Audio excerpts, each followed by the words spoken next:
आइए आज हम लोग स्टडी करेंगे परिवर्ती बल के लिए कार्य ऊर्जा प्रमेय। इसको इंग्लिश में बोलेंगे the work energy theorem for a variable force. तो परिवर्ती बल मतलब वेरिएबल फोर्स के लिए वर्क एनर्जी थ्योरम जो है उसको हम लोग पढ़ेंगे। तो इसको ध्यान से समझने का प्रयास करिए।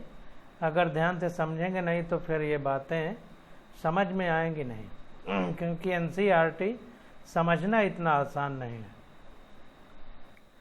तो यहाँ पर देखिए परिवर्ती बल मतलब वेरिएबल फोर्स, यानी जो फोर्स लग रहा है वो चेंज हो रहा है, बार बार चेंज हो रहा है।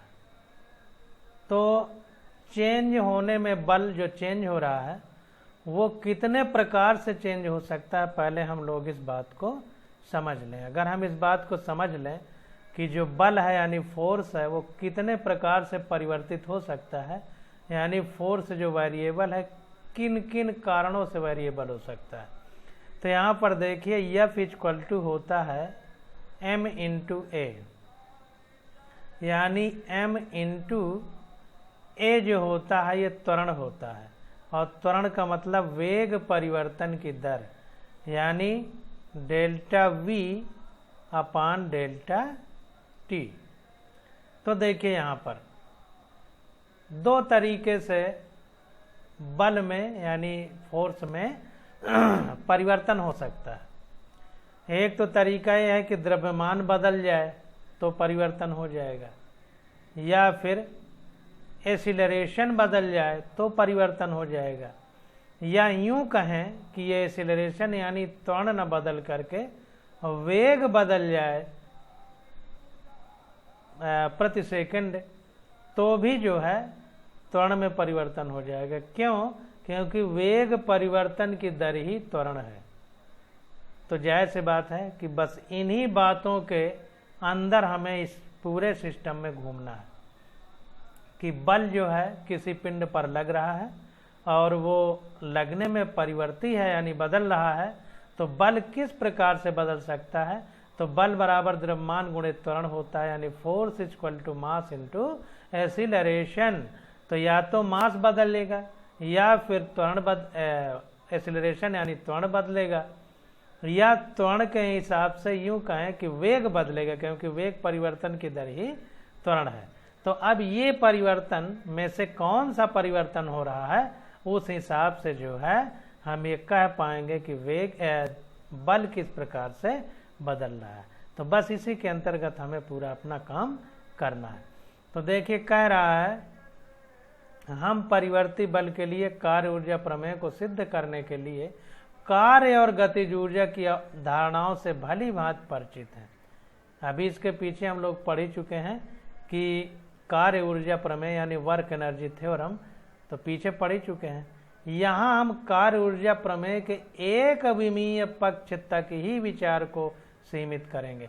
ध्यान दीजिए यहाँ एनसीईआरटी में जो हम पढ़ेंगे केवल एक विमीय परिवर्तन, जो कार्य ऊर्जा प्रमेय के एक विमीय पक्ष तक ही विचार को सीमित करेंगे, यानी केवल वन डायमेंशनल मोशन की बात एनसीईआरटी में हम पढ़ेंगे अपने लेवल पर। टू डायमेंशनल थ्री डायमेंशनल जो मोशन है उसकी बात अभी यहाँ नहीं करेंगे। तो गतिज ऊर्जा परिवर्तन की दर, तो काइनेटिक एनर्जी में जो चेंज होगा वो चेंज का दर क्या है यानी रेट क्या है। तो चूंकि अब चेंज हो रहा है, परिवर्तन हो रहा है, जहाँ भी परिवर्तन होता है तो वहाँ पर इंटीग्रेशन या डिफरेंशिएशन वाला सिस्टम आ जाता है, समाकलन या अवकलन वाला। तो यहाँ पर जो गतिज ऊर्जा में परिवर्तन है वो बहुत कम है, और जाहिर सी बात है जहाँ पर दर शब्द लिखा हो, अंग्रेजी में रेट शब्द लिखा हो, तो उसका मतलब है कि वो जो चेंज हो रहा है वो समय के सापेक्ष चेंज हो रहा है। तो गतिज ऊर्जा परिवर्तन की दर मतलब गतिज ऊर्जा में समय के सापेक्ष कितना परिवर्तन हो रहा है। तो क्या होगा dk अपान dt, यानी गतिज ऊर्जा में परिवर्तन समय के हिसाब से। जैसे वेग में परिवर्तन की दर तो मीटर पर सेकंड लिखा जाता है, यानी ऊपर वेग और वो वेग परिवर्तन की दर को त्वरण कहा जाता है।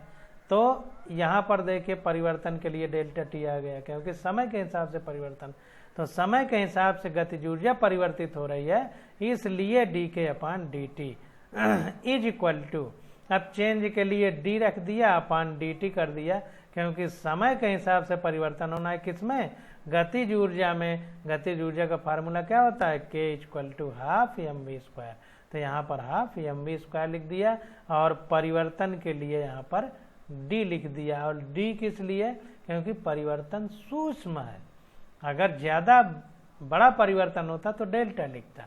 तो ये हो गया यहाँ पर m तो हमारा फिक्स है, तो m को m लिख दिया, और यहाँ पर dv upon dt into V लिख दिया। यानी कि ये जो ये सिस्टम है ये d, तो dv upon dt v square को dv अपान dt लिखा और फिर v लिखा, इसलिए क्योंकि वेग में सूक्ष्म परिवर्तन हो रहा है, अभी द्रव्यमान में नहीं हो रहा है, इसलिए उसके साथ d नहीं लिखा गया। वेग में परिवर्तन के हिसाब से गतिज ऊर्जा में परिवर्तन हो रहा है, इसलिए dv अपान dt लिखा, और चूंकि v स्क्वायर है तो एक v बच गया, तो उसको यहाँ पे लिख दिया। अब देखिए ये हो जाएगा f इंटू वी।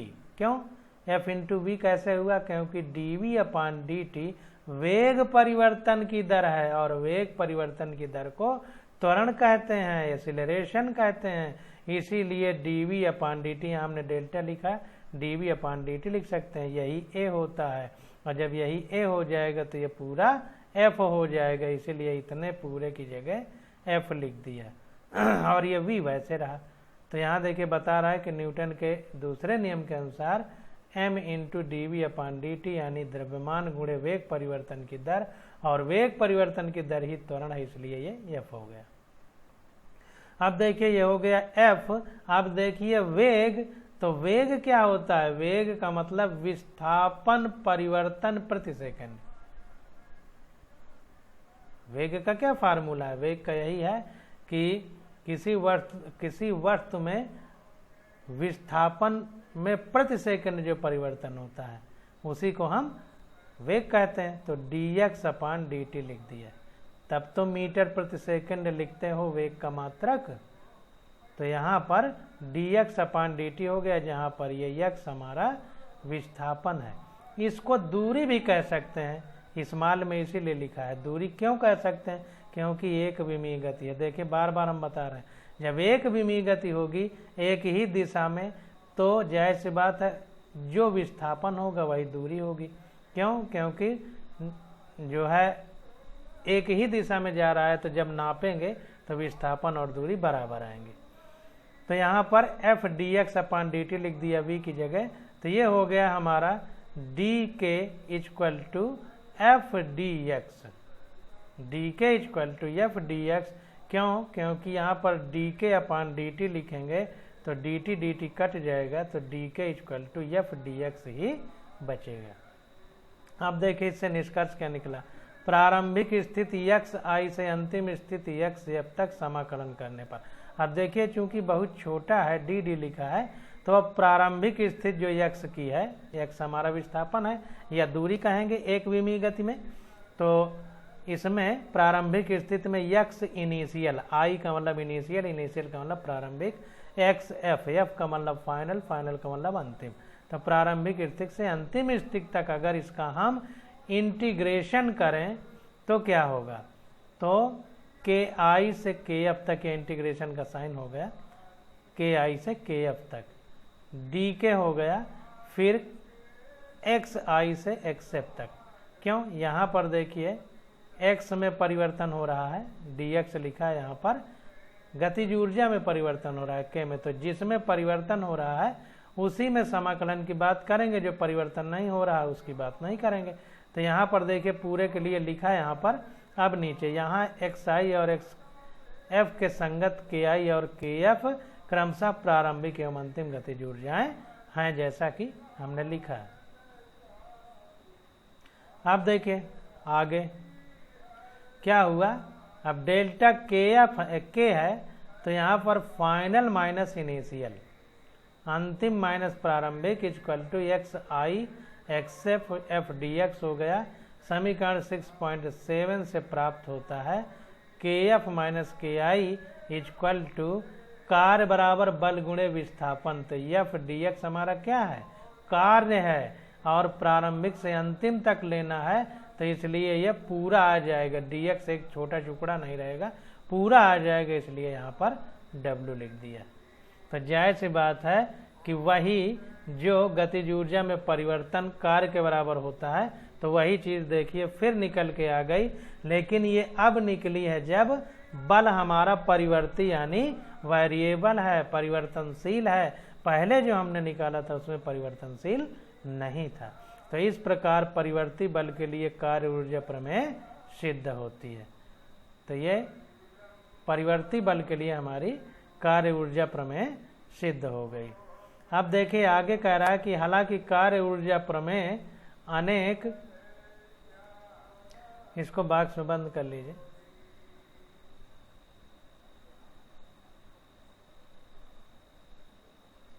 अब आगे कह रहा है कि हालांकि कार्य ऊर्जा प्रमेय अनेक प्रकार के प्रश्नों को हल करने में उपयोगी है, परंतु यह न्यूटन के द्वितीय नियम की पूर्ण रूपेण गतिकीय सूचना का समावेश नहीं करती है। तो कह रहा है कि जो कार्य ऊर्जा प्रमेय है यानी वर्क एनर्जी थ्योरम है, ये बहुत सारे प्रश्नों को हल कर देगी, बहुत क्वेश्चन इससे हम लोग हल कर सकते हैं, परंतु यह न्यूटन के द्वितीय नियम के पूर्ण रूपेण गतिकीय सूचना का समावेश नहीं करती है। अब क्यों नहीं करती है, मतलब गति का दूसरा नियम क्या है न्यूटन की, F बराबर ma जो है, पहला जड़त्व का है, दूसरा F बराबर ma, और तीसरा हमारा क्रिया प्रतिक्रिया है। तो इसको देखते हैं। कह रहा है न्यूटन का द्वितीय नियम किसी क्षण त्वरण तथा बल के बीच संबंध दर्शाता है। F बराबर ma जो है गति का द्वितीय नियम है। कार्य ऊर्जा प्रमेय में एक काल के लिए समाकल निहित है, मतलब एक समय, किसी समय विशेष के लिए यहाँ पर इंटीग्रेशन किया गया है। इस दृष्टि से न्यूटन के द्वितीय नियम में निहित कालिक सूचना कार्य ऊर्जा प्रमेय में स्पष्ट रूप से प्रकट नहीं होता है।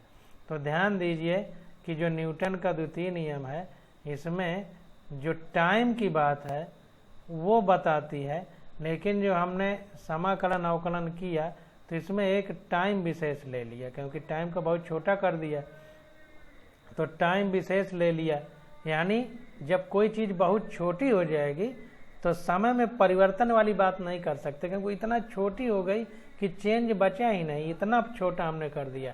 t टेंड्स टू 0 लिखते हैं, 0 के नज़दीक।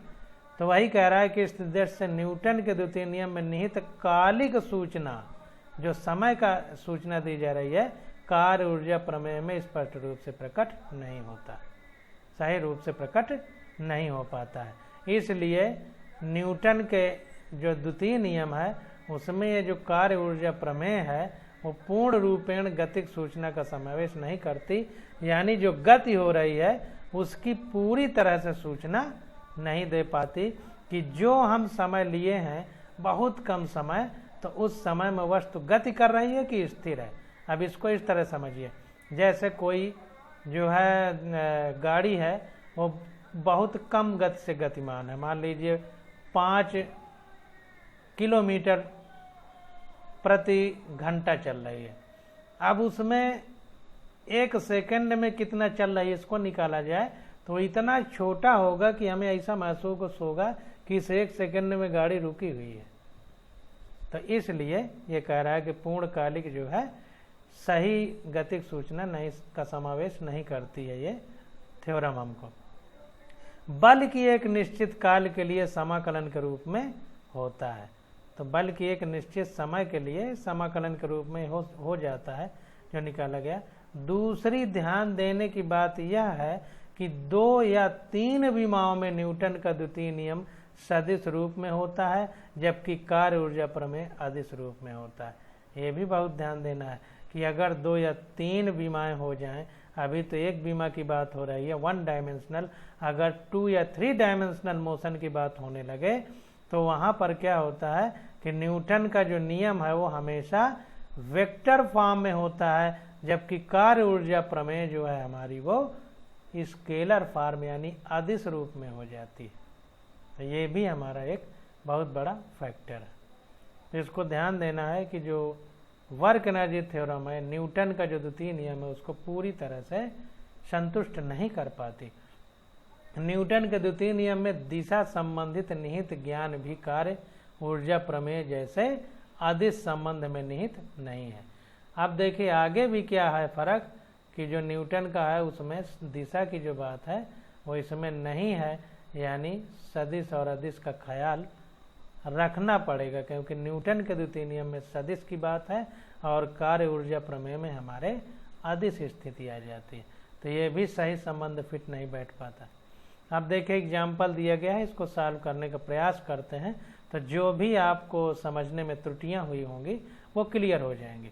अब देखिए कह रहा है कि m बराबर 1 किलोग्राम द्रव्यमान का एक गुट का क्षैतिज सतह यानी हॉरिजेंटल सरफेस पर VI इक्वल टू 2 मीटर पर सेकंड की चाल से चलते हुए x बराबर 0.10 मीटर से x बराबर 2.01 मीटर के खुरदुरे हिस्से में प्रवेश करता है।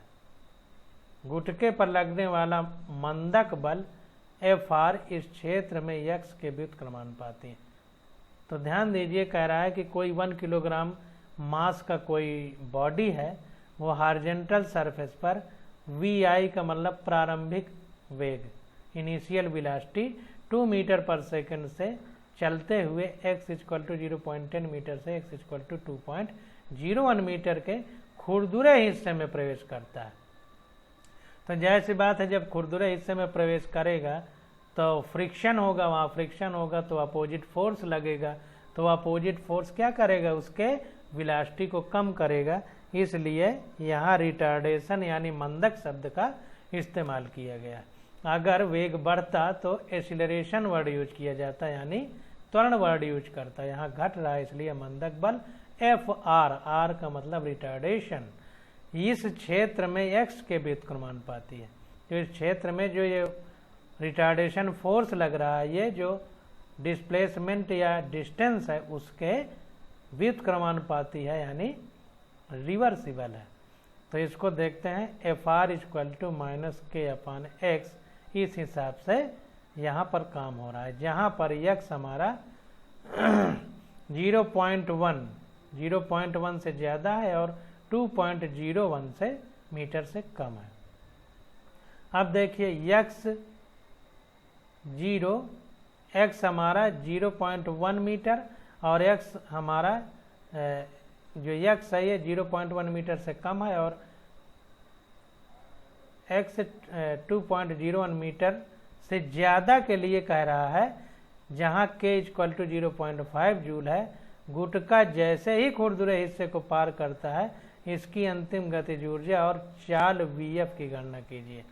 तो अंतिम गतिज ऊर्जा बताना है और हमें फाइनल वेलोसिटी बताना है, Vf यानी अंतिम चाल। चाल कहें या वेलोसिटी, वेग कहें, जब एक ही रेखा में चल रहा है वन डायमेंशन में तो कोई फर्क नहीं।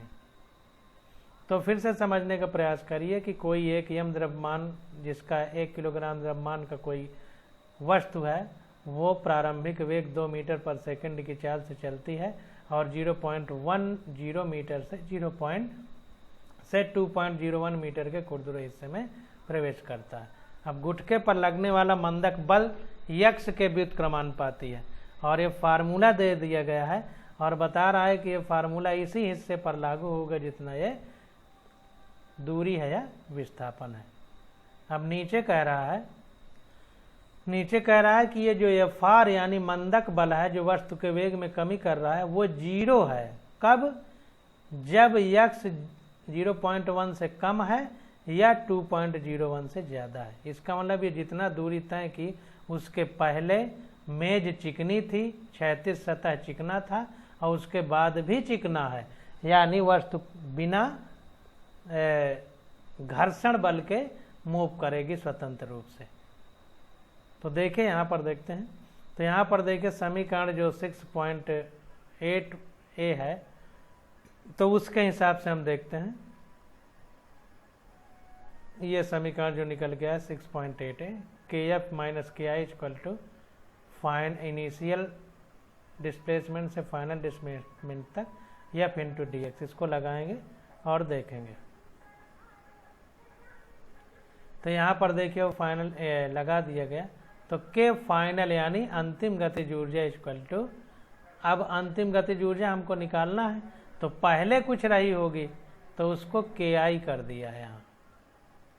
अब देखिए ये इनिशियल क्यों जोड़ा है, क्योंकि के एफ माइनस के आई इक्वल टू प्रारंभिक दूरीय विस्थापन और अंतिम दूरीय विस्थापन यहाँ, और यहाँ एफ डी एक्स लिखा जाता है।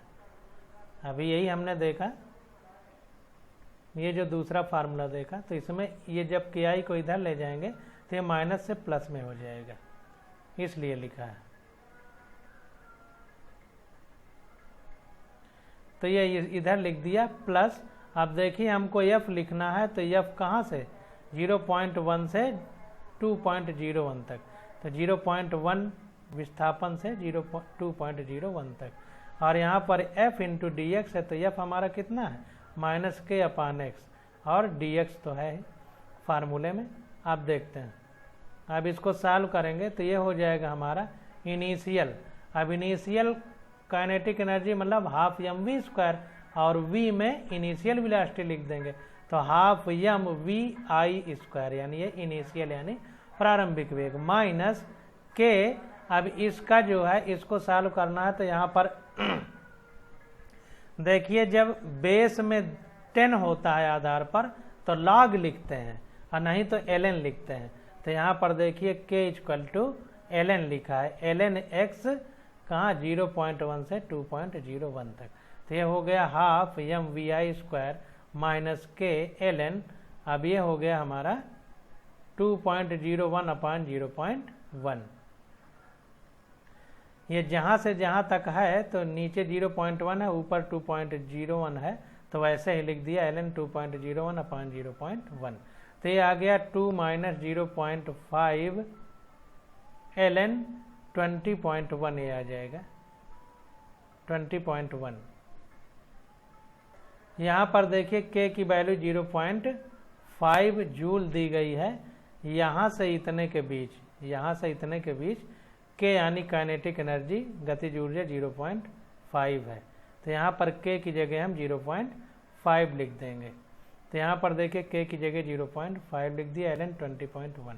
अब इसको सॉल्व किया गया तो ये आ गया 0.5 जूल, यानी वी एफ इक्वल टू, अब देखिए ये हमारा के एफ आ गया, के एफ। अब के एफ इक्वल टू आ गया,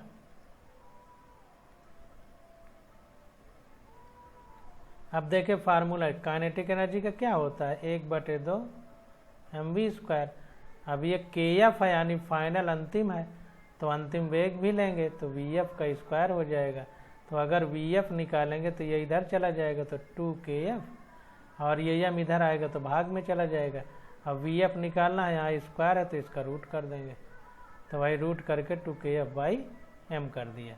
अब इसको सॉल्व करेंगे सारी वैल्यू रख करके, तो ये हमारा आ जाएगा 1 मीटर पर सेकेंड स्क्वायर। अब देखिए यहाँ पर हमसे बता रहा है कि ध्यान दीजिए कि ln आधार e पर किसी संख्या का प्राकृतिक लघुगुणक है, ना कि आधार 10 पर, जैसा हमने अभी बताया। log में 10 होता है और बेस जब e होता है तो ln लिखा जाता है। अब ln x equal to log e x बराबर 2.303 log 10x, ये फार्मूला होता है पूरा। यहाँ पर देखिए बता दिया, तो ये मैथ का पार्ट है, इसको अच्छे से आप समझ लीजिए। तो इस प्रकार से लिखा जाता है। यहाँ पर देखिए e का मतलब एक्सपोनेंशियल होता है, लघु गुणक है, ना कि आधार 10 पर किसी संख्या का।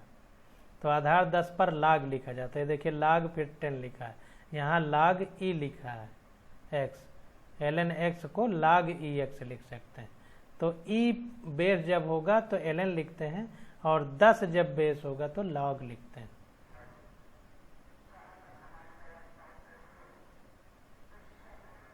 और log 10 मतलब अगर log 10 के फॉर्म में लिखना है तो ln x बराबर होगा 2.303 log 10x। इसको लिखना है तो फिर इस तरह लिखेंगे।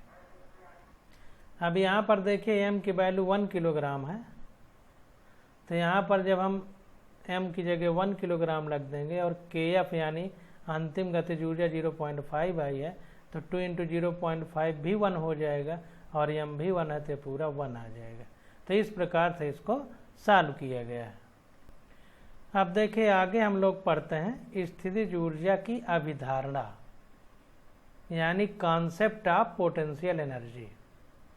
इंग्लिश में इसको बोलेंगे the concept of potential energy, यानी स्थितिज ऊर्जा क्या है इसके बारे में समझने का प्रयास करेंगे। अभी तक हमने गतिज ऊर्जा के बारे में समझा। तो देखिए कह रहा है यहाँ स्थितिज शब्द किसी कार्य को करने की संभावना या क्षमता को व्यक्त करता है। स्थितिज ऊर्जा की धारणा संग्रहित ऊर्जा से संबंधित है। स्थितिज ऊर्जा का मतलब उसमें ही ऊर्जा स्थित है जब वो गतिमान नहीं है। किसी खींचे हुए तीर कमान के तार यानी डोरी की ऊर्जा स्थितिज ऊर्जा होती है। जब इसे ढीला छोड़ा जाता है तो तीर तीव्र चाल से दूर चला जाता है। ऐसी बात है, ऊर्जा है तभी तो उसमें गति हो गई। पृथ्वी के भूपृष्ठ पर भ्रंश रेखाएं संपीड़ित कमानियों के सदृश होती हैं। तो जो हमारा अर्थ है, इसकी जो सरफेस है, जमीन की जो सरफेस है, इस पर जो है कुछ रेखाएं हैं, भ्रंश रेखाएं नाम दे रहा है। इसको थोड़ा इंग्लिश में देखते हैं। देखिए यहाँ पर लिखा गया है कि the earth crust is not uniform. जो पृथ्वी की सतह है ऊपर वाली, ये एक समान नहीं है, कहीं ऊबड़ खाबड़ है। But has discontinuities and dislocation that are called fault line. इस वजह से क्या स्थिति है कि जो भी बल रेखाएं हैं, जैसे आवेश में बल रेखाएं हैं, उस प्रकार से समझाने का प्रयास कर रहा है कि उसमें डिसकंटिन्यूटीज है, यानी एक समान नहीं है, एंड डिसलोकेशन, और एक उनके बीच की दूरी भी एक जैसी नहीं है, डिसलोकेटेड है, मतलब इधर उधर फैली हुई है। That are called fault line. इनको हम क्या कहते हैं? Fault line. हिंदी में भ्रंश लाइन, जैसे अपभ्रंश शब्द यूज किया जाता है, वैसे फॉल्ट लाइन मतलब इधर उधर बिखरी हुई, जैसे माचिस खोल करके उसकी तिली को बिखेर दिया जाए, उस तरह से ये लाइंस बिखरी हुई हैं अर्थ क्रस्ट के ऊपर। क्योंकि अर्थ क्रस्ट जो है, यानी ऊपरी सतह पृथ्वी की, वो ऊबड़ खाबड़ है, एक जैसी नहीं है। तो तीर के समान जो है ये सब बिखरी हुई है। तो वही कह रहा है कि पृथ्वी के भूपृष्ठ पर भ्रंश रेखाएं संपीड़ित कमानियों के सदृश होती हैं। मतलब कि जिस प्रकार से हम धनुष बाण ले करके धनुष में खींच करके तीर को रख लें, इस तरह से इसमें जो है संपीड़न का मतलब सिकुड़ी हुई रेखाएं हैं। भ्रंश मतलब फॉल्ट, मतलब इधर उधर बिखरी हुई हैं।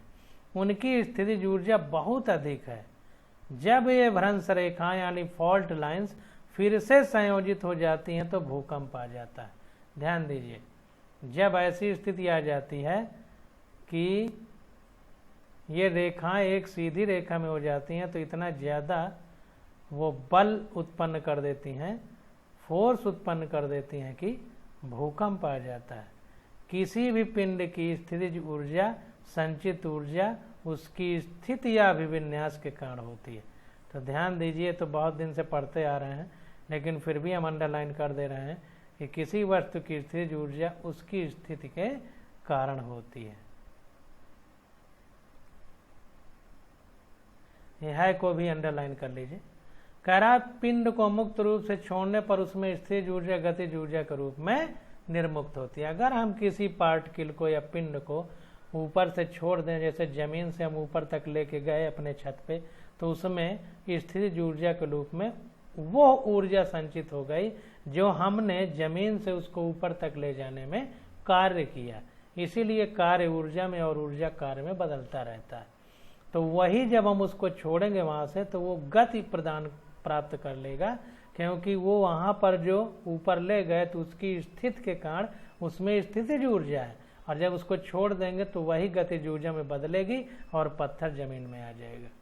तो वही कह रहा है कि पिंड को मुक्त रूप से छोड़ने पर उसमें स्थिर ऊर्जा गतिज ऊर्जा के रूप में निर्मुक्त होती है। आइए अब हम स्थिर ऊर्जा की धारणा को एक निश्चित रूप देते हैं। कह रहा है कि पृथ्वी की सतह से समीप यम द्रव्यमान की एक गेंद पर आरोपित गुरुत्वाकर्षण बल mg है। g को पृथ्वी की सतह के समीप अचर माना जा सकता है, यानी यूनिफॉर्म, मतलब जो बदले ना, कांस्टेंट माना जा सकता है। अब भाई पृथ्वी इतनी बड़ी है और कुछ ऊंचाई की बात हो तो पृथ्वी के इतने बड़े के तुलना में हम उसको कांस्टेंट मान लेंगे, अचर मतलब न बदलने वाला। यहाँ समीपता से तात्पर्य है कि गेंद की पृथ्वी की ऊंचाई से, पृथ्वी की सतह से ऊंचाई h पृथ्वी की त्रिज्या r की तुलना में अति सूक्ष्म है। मतलब पृथ्वी इतनी ज्यादा बड़ी है कि पृथ्वी की त्रिज्या की तुलना अगर हम उस गेंद की ऊंचाई से करें जो हमने उसको रखा है तो बहुत बड़ा अंतर होगा, यानी R E is greater than H. मतलब जितनी ऊंचाई पर हमने गेंद को रखा उसकी तुलना में पृथ्वी की जो त्रिज्या है बहुत ज्यादा है। आर ई का मतलब रेडियस ऑफ अर्थ। अतः हम पृथ्वी के पृष्ठ पर जी के मान में परिवर्तन की उपेक्षा कर सकते हैं। मतलब इतना छोटा है कि ये मान सकते हैं कि जी बदलेगा नहीं। जैसे जी स्थान परिवर्तन से थोड़ा बहुत बदलता है वैसा यहाँ नहीं होगा। माना कि गेंद को बिना कोई गति प्रदान किए h ऊंचाई तक उठाया जाता है, हम हाथ से पकड़ के उठा रहे हैं। अतः बाह्य कारक द्वारा गुरुत्वाकर्षण बल के विरुद्ध किया गया कार्य mgh होता है। W = mgh हम फार्मूला पढ़ चुके हैं। जो देखिए हमने छत वाला उदाहरण दिया वही यहाँ पर लिखा जा रहा है। यह कार्य स्थिर ऊर्जा के रूप में संचित हो जाता है। किसी पिंड की h ऊंचाई पर गुरुत्वीय स्थिर ऊर्जा उसी पिंड को उसी ऊंचाई तक उठाने में गुरुत्वाकर्षण बल द्वारा किए गए कार्य के ऋणात्मक मान के बराबर होता है। तो जाहिर सी बात है कि हम जितनी ऊंचाई तक ले गए हैं तो हमको कार्य करना पड़ा है, मेहनत लगानी पड़ी है। तो ये मेहनत हम पृथ्वी जो खींच रही है उस पिंड को उसके विरोध में किया है। तो इसीलिए कह रहा है कि गुरुत्वाकर्षण बल द्वारा किए गए कार्य के ऋणात्मक मान के बराबर होता है। यानी अगर गुरुत्वाकर्षण वाला बल mgh होता तो हमने चूंकि पृथ्वी के खींचने के विरोध में उल्टी दिशा में ले गए हैं उसको, तो ये उल्टी दिशा होने की वजह से ऋणात्मक हो जाएगा। तो VH = mgh हो जाएगा, यानी हमने h ऊंचाई तक उसको हम ले गए पिंड को। यदि h को परिवर्ती लिया जाता है तो यह सरलता से देखा जा सकता है कि गुरुत्वाकर्षण बल F h के सापेक्ष VH के ऋणात्मक अवकलज के समान होता है। तो वही डिफरेंशिएशन जो करेंगे, समाकलन अवकलन, तो वही कह रहा है कि अगर हम h को बदलने वाला ले लें, ऊंचाई बार बार बदल रही हो, तो वही फिर हमें गुणा वाले में, इंटीग्रेशन भाग वाले में डिफरेंशिएशन वाली कंडीशन आती है। तो वही ये बता रहा है कि एफ एच के सापेक्ष VH के ऋणात्मक अवकलज के समान होगा। ऋणात्मक क्यों? क्योंकि देखिए ये ऋणात्मक मान की बात कर रहा है, क्योंकि हम जो ले जा रहे हैं वो कार्य धनात्मक है और जब पृथ्वी उसको अपनी ओर ले आएगी तो उसका उल्टा ऋणात्मक होगा। अब इसमें हम किसी को धनात्मक किसी को ऋणात्मक मान सकते हैं। तो यहाँ पर देखिए बता रहा है कि अब इसमें क्या करेंगे कि ऋणात्मक अवकलज के समान होता है। अवकलज को इंग्लिश में थोड़ा देखते हैं, डिफरेंशिएशन वैसे होता है फिर भी गलती ना हो।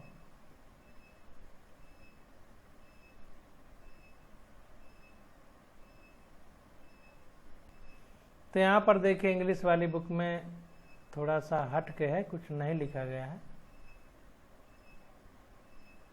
डेरिवेटिव वर्ड यूज किया गया है। VH का डेरिवेटिव निगेटिव होगा, ये कह रहा है। अब इसको देखते हैं। तो यहाँ पर देखिए क्या हो रहा है,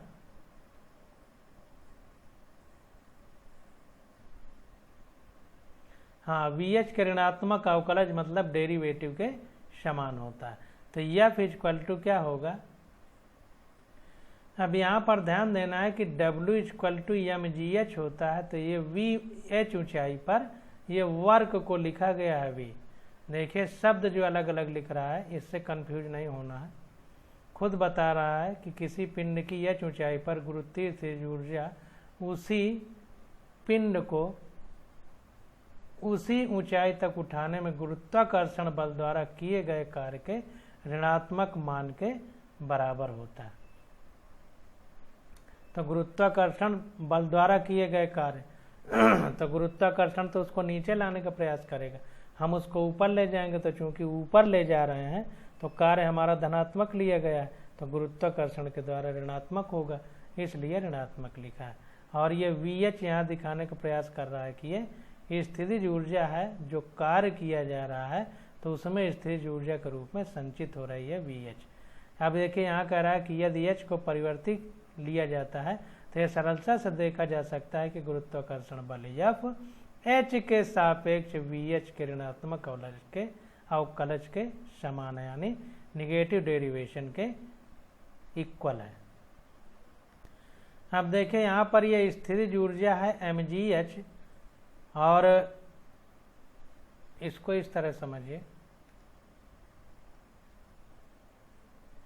F बराबर ma होता है, और अगर ये त्वरण गुरुत्वीय त्वरण हो जाए तो यही mg होता है। तो यहाँ पर देखिए F बराबर ये स्थितिज ऊर्जा, ये पूरी स्थितिज ऊर्जा है, यानी ये पूरा mgh है, mgh के बराबर है VH।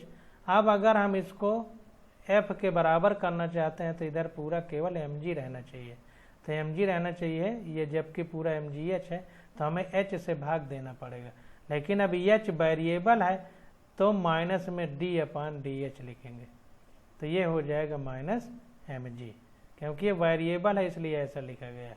परिवर्ती है, जब चेंज होता है तो इस तरह लिखा जाता है जैसे हम हर जगह लिखते चले आ रहे हैं। तो ये चूंकि निगेटिव है और ये पूरा जो है हमारा अब mgh है, ये पूरा, इसमें h का भाग देंगे तो कितना बचेगा, mg केवल बचेगा। और चूंकि जो हम ऊपर ले जा रहे हैं उसके विरोध में गुरुत्वाकर्षण बल लग रहा है, इसलिए माइनस mg है, और यहाँ भी माइनस इसीलिए लगाया गया है। यहाँ ऋणात्मक चिन्ह प्रदर्शित करता है कि गुरुत्वाकर्षण बल नीचे की ओर है, जब गेंद को छोड़ा जाता है तो यह बढ़ती हुई चाल से नीचे आती है।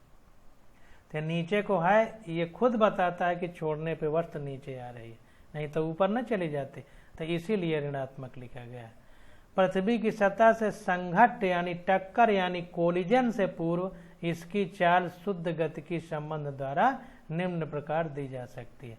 तो अगर हमको इसकी चाल निकालना है जब पृथ्वी की सतह के ऊपर है, अभी टकराई नहीं, तो उसके लिए हम फार्मूला क्या लगाएंगे, v² बराबर 2gh।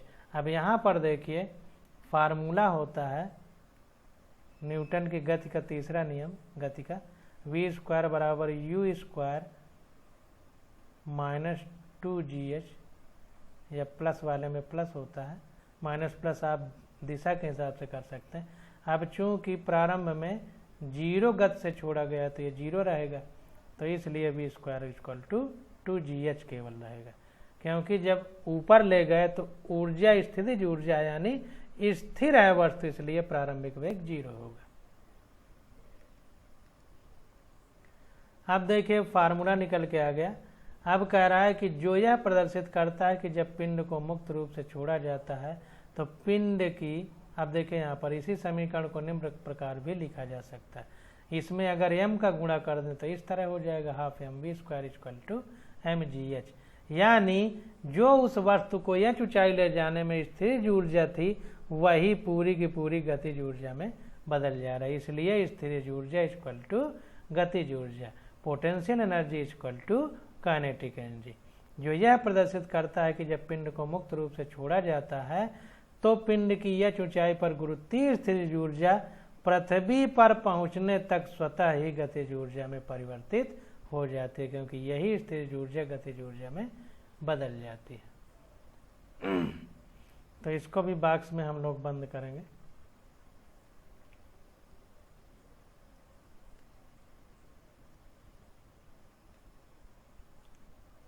अब देखिए कह रहा है प्राकृतिक नियमानुसार स्थितिज ऊर्जा की धारणा केवल उन्हीं बलों की श्रेणी में लागू होती है जहां बल के विरुद्ध किया गया कार्य ऊर्जा के रूप में संचित हो जाता है और जो बाह्य कारक के हट जाने पर स्वतः गतिज ऊर्जा के रूप में दिखाई पड़ती हैं।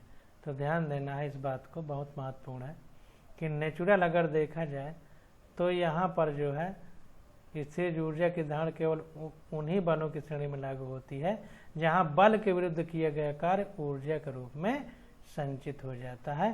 तो अगर हम उस बल को हटाते हैं तो उस वस्तु स्वतः गतिज ऊर्जा के रूप में दिखाई दे पड़ती है।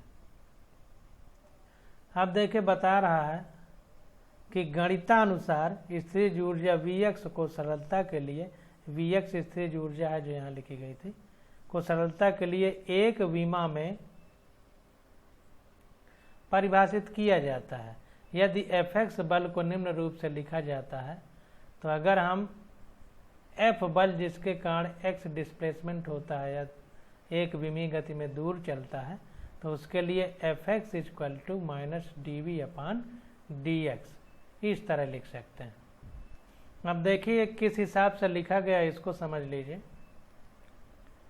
तो यहाँ पर जो हमारा dV है यानी वेग है, तो वेग को कैसे लिख सकते हैं हम? वेग को लिख सकते हैं dx, इसको ऐसे लिख सकते हैं माइनस dx/dt इंटू 1/dx, इस प्रकार से।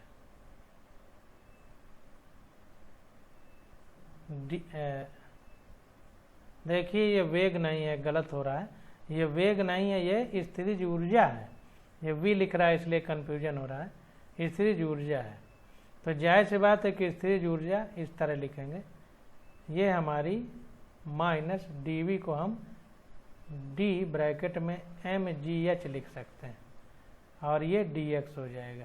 तो ये h है, यही h मतलब x है, ऊपर जाएंगे तो h है और क्षैतिज में जाते हैं तो उसी को x लिखते हैं। तो mgx ही मानिए, तो x कटेंगे अगर तो mg ही बचेगा और गुरुत्वीय बल के उसमें mg ही हमारा बल है, तो इसलिए माइनस dV/dx लिखा गया। ये dV हमारा स्थितिज ऊर्जा है, पोटेंशियल एनर्जी, वेलोसिटी नहीं है। तो यह निरूपित करता है कि अब इसको देखें अगर, तो देखिए फिर वही इंटीग्रेशन वाली स्थिति, तो इनिशियल माइनस से फाइनल तक x के रेस्पेक्ट में इंटीग्रेशन करना है, तो xi से xf तक, तो fx और dx आ जाएगा इंटीग्रेशन के लिए। तो ये माइनस, अब यहाँ पर प्रारंभिक स्थितिज ऊर्जा से अंतिम स्थितिज ऊर्जा, तो vi से vf तक, ये हो गया dv, तो ये हो जाएगा vi माइनस vf। यहाँ पर देखिए माइनस साइन लगा है तो vi माइनस vf लिखा गया, नहीं तो क्या लिखते, अंतिम माइनस प्रारंभिक अभी ऊपर पड़ा है, लेकिन ये प्रारंभिक माइनस अंतिम इसलिए हो गया क्योंकि माइनस है तो इसलिए उसको उलट दिया है। किसी संरक्षी बल यानी कंजर्वेटिव फोर्स जैसे गुरुत्वाकर्षण बल द्वारा किया गया कार्य पिंड की केवल आरंभिक तथा अंतिम स्थिति पर निर्भर करता है। तो ध्यान दीजिए जिस तरह से निकल के आया है, तो यहाँ पर ये नहीं महत्वपूर्ण है कि वो पिंड उस स्थिति में किस प्रकार पहुंचा, केवल प्रारंभिक और अंतिम स्थिति पर ही गुरुत्वाकर्षण बल या कोई भी संरक्षी बल कंजर्वेटिव फोर्स काम करेगा। पिछले अध्याय में हमने आनत तल यानी इंक्लाइंड प्लेन, जो सीढ़ी जैसा झुका रहता है एक तरफ से, ढलान मतलब आनत मतलब ढलान, इंक्लाइंड इंग्लिश में बोलते हैं। तो पिछले अध्याय में हमने आनत समतल से संबंधित उदाहरणों का अध्ययन किया, पीछे पढ़ा था पूरा चैप्टर। यदि हम द्रव्यमान का कोई पिंड यह ऊंचाई के चिकने घर्षण रहित आनत तल यानी ढलान वाले तल के शीर्ष से विराम अवस्था से छोड़ा जाता है, तो आनत समतल यानी इंक्लाइंड प्लेन के आधार स्थल यानी बेस पर, तली पर इसकी चाल आनत झुकाव कोण का ध्यान रखे बिना √2gh होती है। बहुत महत्वपूर्ण, बहुत महत्वपूर्ण है, ध्यान देना। यहाँ पर जो वेग होगा वो √2gh ही होगा। इस बात का मतलब नहीं होगा कि वो किस कोण पर तल झुका हुआ है, क्यों? क्योंकि यहाँ पर फोर्स जो है वो गुरुत्वाकर्षण बल है और ये कंजर्वेटिव यानी संरक्षी बल है। इसलिए यहाँ पर जो पिंड की प्रारंभिक और अंतिम स्थिति है vi और vf यानी प्रारंभिक स्थिति में स्थितिज ऊर्जा और अंतिम स्थिति में जो स्थितिज ऊर्जा है, उसके कारण जो कार्य हो रहा है वो इस बात पर निर्भर नहीं कर रहा कि उसको किस प्रकार से इस स्थिति में लाया गया है। इसलिए यहाँ पर किसी भी प्रकार का कोण हो, लेकिन कोई भी झुकाव कोण हो, हमेशा जो है जो इसकी चाल होगी पिंड की वो √2gh ही होती है। इस प्रकार यहाँ पर पिंड mgh गतिज ऊर्जा प्राप्त कर लेता है। यदि किया गया कार्य या गतिज ऊर्जा दूसरे कारकों जैसे पिंड के वेग या उसके द्वारा चले गए विशेष पथ की लंबाई पर निर्भर करता है, तब यह बल असंरक्षी होता है। तो ध्यान दीजिए कि अगर जैसे कोण पे या चली गई दूरी पर या वेग पर निर्भर करने लगे तो फिर वो फोर्स जो है हमारा वो असंरक्षी यानी नॉन कंजर्वेटिव बल है। तो इसको ध्यान देना। अब देखिए आगे कह रहा है कि कार्य या गतिज ऊर्जा के सदृश स्थिर ऊर्जा की विमा ml²T-2 और SI मात्रक जूल है। जाहिर सी बात है कि दोनों ऊर्जा ही है, इसलिए दोनों का मात्रक एक जैसा है, और कार्य चूंकि ऊर्जा में बदल जाती है इसलिए कार्य का भी मात्रक गतिज ऊर्जा स्थिर ऊर्जा जैसा है। याद रखिए कि संरक्षी बल के लिए स्थिर ऊर्जा में परिवर्तन डेल्टा भी बल द्वारा किए गए ऋणात्मक कार्य के बराबर होता है। तो ध्यान दीजिए संरक्षी बल शब्द लिखा है, कहीं असंरक्षी बल के लिए ये फार्मूला लागू नहीं होगा, तो इसको ध्यान देना है। तो संरक्षी बल के लिए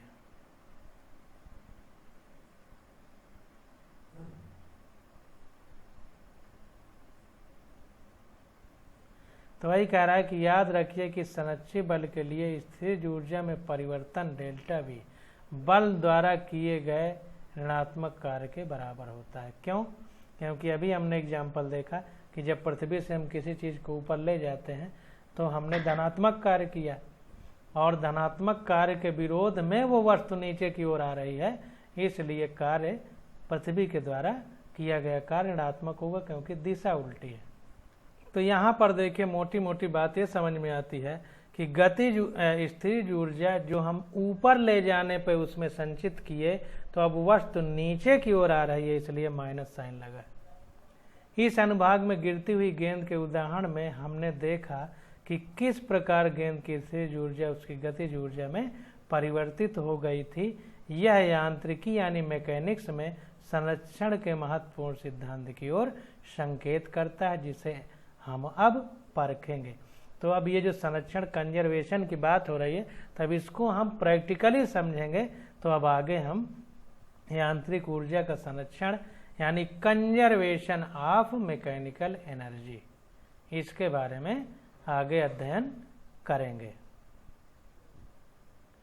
तो आज की स्टडी बस यहीं तक। अब अगले लेक्चर में हम लोग यांत्रिक ऊर्जा का संरक्षण पढ़ेंगे।